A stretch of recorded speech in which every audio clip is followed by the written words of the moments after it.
All right, I have my trusty cardboard down.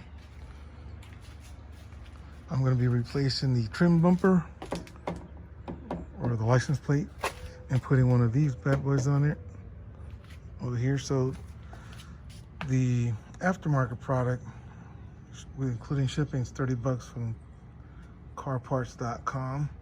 So I'm replacing both of them since I got them. If you went with the OEM, it would be much more expensive just for the one. So seems pretty simple. I pried this first part off with my hands, my fingertips. So I'm going to use this to finish popping the rest of it off. I want to do the same to the other side. I ended up having to use the interior trim tool to pop the passenger side one off.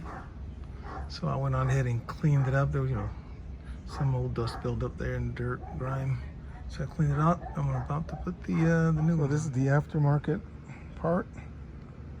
The first one went in perfectly.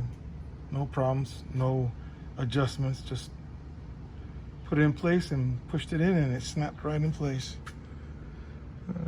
So it looks like a pretty good quality.